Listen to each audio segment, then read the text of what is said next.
Hi. ഒരിക്കലൊരു കപ്പൽ തകർന്ന് അതിലെ ഒരു യാത്രക്കാരൻ മനുഷ്യവാസമില്ലാത്തൊരു ദ്വീപിൽ എത്തിച്ചേർന്നു. തന്നെ രക്ഷിക്കാൻ ആരെങ്കിലും വരുമെന്ന ചിന്താഗതിയിൽ അദ്ദേഹം അവിടെ ദിവസങ്ങളോളം ചിലവഴിച്ചു. പക്ഷേ ഒന്നും സംഭവിച്ചില്ല. ഒടുവിൽ പ്രതീക്ഷ നഷ്ടപ്പെട്ട അദ്ദേഹം അവിടെ ഒരു കുടിൽ കെട്ടി ഉണ്ടാക്കുവാൻ തീരുമാനിച്ചു. അങ്ങനെ ആഴ്ചകളോളം പണിയെടുത്ത് പനയോലകൾ കൊണ്ട് അദ്ദേഹം അവിടെ ഒരു കുടിൽ കെട്ടി ഉണ്ടാക്കി. കുടിൽ കെട്ടിയുണ്ടാക്കിയ പിറ്റേ ദിവസം തന്നെ ഒരു ചെറിയ തീപ്പൊരി വീണ് ആ കുടിൽ കത്തി നശിക്കുകയുണ്ടായി. ഒടുവിൽ ഹൃദയം തകർന്ന് മനസ്സ് മരവിച്ച് അദ്ദേഹം ആത്മഹത്യ ചെയ്യാൻ തീരുമാനിച്ചു. അങ്ങനെ ഇരിക്കുമ്പോഴാണ് ആ ദ്വീപിലേക്ക് ഒരു കപ്പൽ കടന്നു വരികയും ആ മനുഷ്യനെ രക്ഷപ്പെടുത്തുകയും ചെയ്തത്. ഒടുവിൽ ആ ക്യാപ്റ്റനോട് അദ്ദേഹം ചോദിച്ചു, ഞാൻ ഇവിടെ ഉണ്ടെന്ന് നിങ്ങൾക്ക് എങ്ങനെ മനസ്സിലായി? ഇന്നലെ നിങ്ങൾ തീ കത്തിച്ചപ്പോഴുണ്ടായ പുകയടയാളമാണ് ഞങ്ങളെ ഇവിടെ എത്തിച്ചതെന്ന് അദ്ദേഹം പറയുകയുണ്ടായി.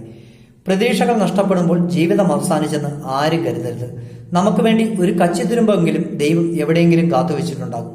അപ്പം നിങ്ങൾ എൻ്റെ ഈ ചാനൽ ആദ്യമായിട്ടാണ് കാണുന്നതെന്നുണ്ടെങ്കിൽ ഒന്ന് സബ്സ്ക്രൈബ് ചെയ്തേക്കണേ. വീണ്ടും പുതിയൊരു വീഡിയോ ആയിട്ട് നാളെ കാണാം. ബൈ.